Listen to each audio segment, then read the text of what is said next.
VP, mayong hapon, happy kadayawan. Ma'am, unang-una, how was the experience? Ma'am, no, kay karon is special because we also have friends from China and Malaysia. Kumusta nga to ang Tribal Village Tour po?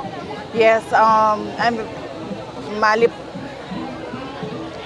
masaya ang tour natin ng Tribal Village dito sa Magsaysay Park sa Davao City.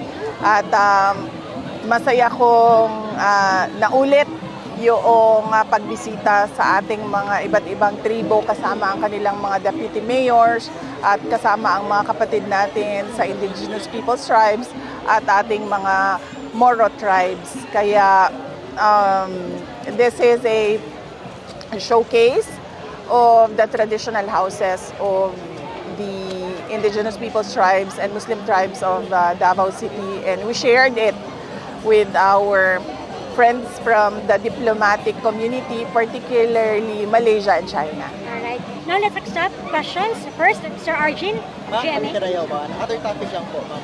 Ma'am, now that dineclare na ng SC na unconstitutional ang articles of impeachment at in-archive na rin ng Senado po ang impeachment complaint, sa anong paraan na lang daw po ninyo ma-explain sa public itong alleged, ma'am, na misuse ng confidential funds? Kung may kaso, sa tamang forum, mag-explain kami. Nagsabi kami noong nag-file sila ng articles of impeachment nila na ready ang defense team para sumagot sa accusations ng prosecutors ng House of Representatives. Noong umakyat sa Supreme Court, yung kaso, lahat ng hiningi ng Supreme Court ay ibinigay namin. Doon sa mga tamang forum at sa tamang venue, nagbibigay kami ng saktong sagot at nagbibigay kami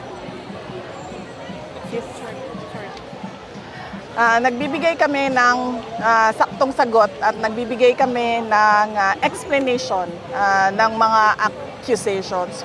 Pero hindi pwede na moro-moro na kung saan lang nagbibigay ng akusasyon at kung saan o kung kailan lang nila gusto mag-akusa ng tao. Ma'am, one last po. Kay FPRRD po, ma'am, regarding po dun sa confirmation of charges, how is Attorney Kaufman handling the case po, ma'am? I think it's best if you ask Attorney Kaufman.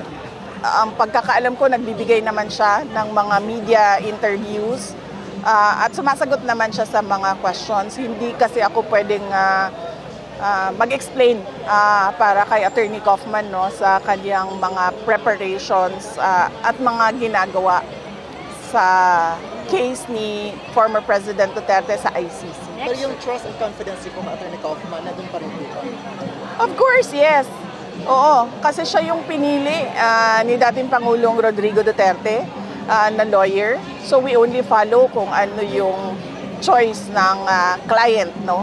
Siya naman yung kliyente, sa kanila naman yung professional arrangements. So as long as nagsabi si dating Pangulong Rodrigo Duterte na yan ang aking mga abogado, susunod kami and mag-cooperate kami kung anong kailangan ng legal team. Okay, next, we have Sir Julius Paco, Brigada. Sorry po. Ma'am, budget deliberation po, ma'am. Ano po ma-expect po natin po sa OVP na budget deliberation? Yes, budget hearing. Well, it will be the same as last year. Hindi naman nagbago ang administration eh. Yan pa rin ang Pangulo natin, yan pa rin ang Speaker of the House of Representatives natin. So wala na tayong ma-expect na ibibigay para sa Office of the Vice President. So kung ano yung in-approve ng Department of Budget and Management, yun din yung sinabmit namin, yun din yung nilagay sa NEP. And of course, ang expectation natin is bababaan yan pagdating sa House of Representatives. May reaction po sabi nila sa habitual absence niyo po daw? Habitual absence saan? Hindi ko alam kung ano yung pinagsasabi nila na habitual absence. As I said, ito na naman yung style ng mga tao na anti-Duterte na nagbibigay lang ng akusasyon kung saan-saan at wala namang basihan, walang ebidensya at hindi nila na lang sinasubmit o itinataas sa tamang forum or sa tamang venue yung kanilang mga akusasyon. Alam nyo, ang akusasyon na walang basihan ay isang paninira lamang. Ganyan ang lagi nilang ginagawa. Thank you, ma'am. We have one question from Ms. Ruth Palo, ma'am. Vice, ano po yung maitulong ng OVP sa mga tribal, sa mga tribes? I label that this tribal village will be sustained. May budget sila from the city government of Davao, ang mga tribal villages for upkeep, renovations, and repair. Pero wala tayong maitulong, Vice, yung like pagdegosyo kaday, livelihood para sa kanila. For the Office of the Vice President, kung meron mang mag-apply, pwede kami magbigay. So as long as nandyan pa yung budget ng Magnegosyo Taday, kung meron silang micro, small, and medium na mga livelihood negosyo, ay pwedeng makabigay ang Office of the Vice President. Thank you. Ma'am, we have Mamaya of EDGE. Ay, Kadayawan tayo. Vice, what is your take on the isa ka na guys speaker, house speaker na bisag i-archive na, bisag wala na na-revive na, pero still, di ka po atong siya closer for consideration and mura pa siya Still, nagaon sa daw? si speaker na mura tigit-threaten ang Supreme Court na kung dili will not take action sa MR, si Kamupon is pwede po i-impeach. What's your take on that? Well, I cannot comment, no, because I've not seen the speech. I've not seen the speech of, hindi naman ko nagatanaw sa ilaha, oy. Kay irritating sila sa mata o sa dalungan. So, dili ko nagatanaw sa ilaha. I've not seen it, but dito na lang ta sa kung unsay gisulti sa Supreme Court, no, it's a abuse of authority. So makita ninyo dito gilatag og tarong kung giunsa nila pag-abuso ang ilahang power dinha sa House of Representatives. Mr. Annie Marcos described the speaker as spoiled brat. And also the mayor, the acting mayor. Panawagan niyo po. Siguro wala po ko kadungog ana, ma'am. Not that na matrigger ko sa iya, pero dili ko nagabasa na og kuan news. So unsa daw, ma'am? By decision ng Supreme Court, but still the demand reflection pa niya ang Supreme Court na we will not take action sa motion for the MR. Well, yes.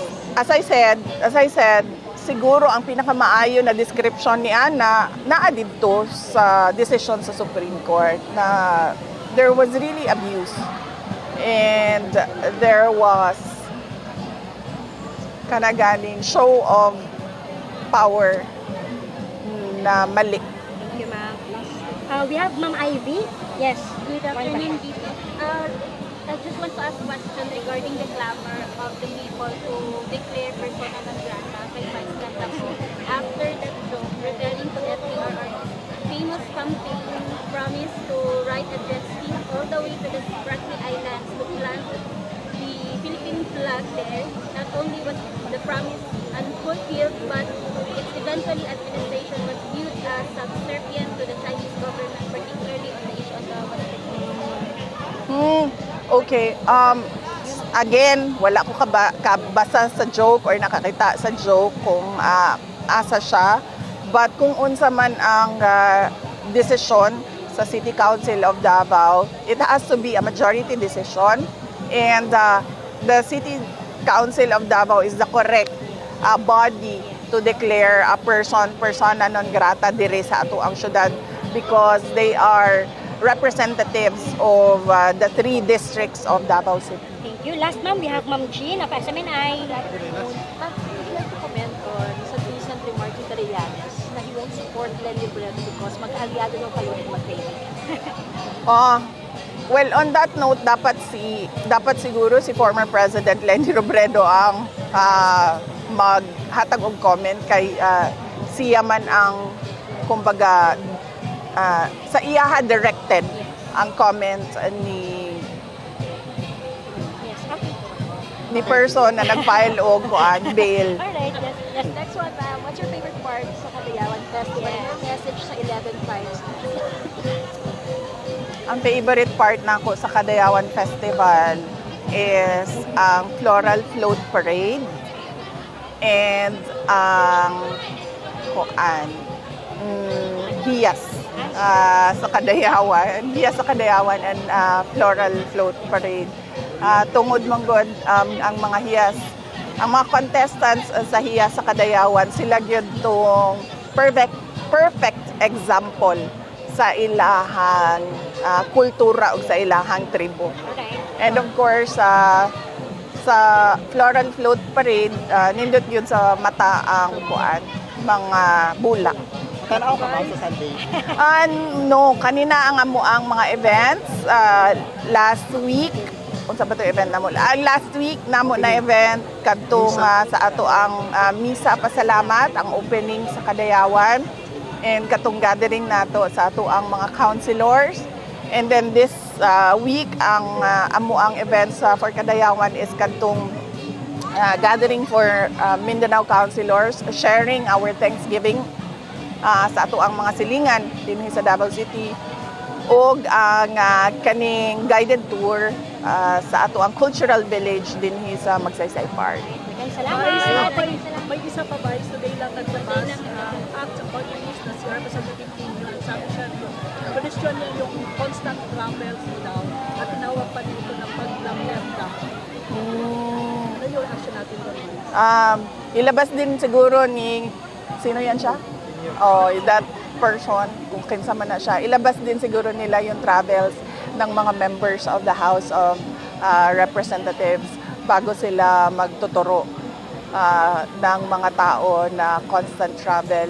And sa totoo lang, hindi naman ako nag-travel dahil gusto ko mag-travel. Nagta-travel ako, lumalabas ako ng bansa dahil frustrated na ang Filipino communities abroad sa nangyayari dito sa ating bayan. At pangalawa, bumibisita ako sa tatay ko na nakakulong. Alright, thank you, ma'am.